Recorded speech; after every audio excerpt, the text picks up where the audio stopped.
एक सवाल जिस पर अक्सर बहस होती है वह यह है कि क्या जाति जन्म पर आधारित है या कर्म पर।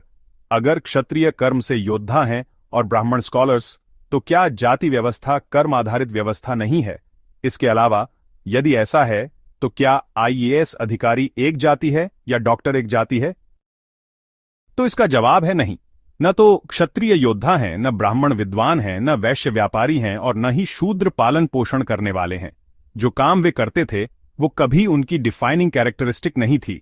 वास्तव में ये तीन एसेंसेस यानी सत, राज और तम का रिलेटिव प्रोपोर्शन है जो कास्ट्स को डिफाइन करता है।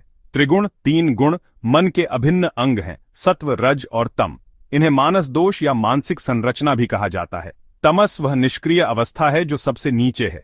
यह भ्रामक, आलसी, भ्रमित, अधिकारपूर्ण, सुस्त और लालची, अज्ञानता और आसक्ति से भरी होती है। राजस वह सक्रिय अवस्था है जो अति सक्रिय होती है। इसके लक्षण हैं बेचैन, परिश्रमी, आत्मकेंद्रित, उपलब्धि प्राप्त करने वाला, आक्रामक, महत्वाकांक्षी। सत्व क्रियाशीलता और जड़ता के बीच संतुलन है। सत्व अवस्था प्रसन्न, शांत, दयालु, ध्यानस्थ, संतुष्ट और देखभाल करने वाली होती है। इन गुणों के परिणाम स्वरूप चार जातियों का निर्माण होता है। इन गुणों के आधार पर व्यक्ति एक प्रकार के कार्य को दूसरे की तुलना में करने के लिए अधिक इच्छुक और उपयुक्त होता है। और क्या जाति विरासत में मिलती है? ये एसेंसेस हर व्यक्ति के बनने के तरीके से या दूसरे शब्दों में उनके डीएनए से बनती है। इसलिए कास्ट बहुत हद तक इनहेरिटेड है। इसका अर्थ यह भी है कि जाति व्यवस्था अविनाशी है।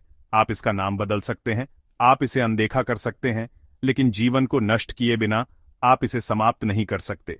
इसलिए समय के साथ चारों जातियां अपने आसपास के वातावरण में अपने सार के अनुरूप अपने कार्य को विकसित करती रहेंगी। और हां, कोई व्यक्ति अपना उपनाम बदलकर सतही तौर पर अपनी जाति बदल सकता है, लेकिन उसकी वास्तविक जाति उसके गुणों के कारण स्पष्ट रहती है।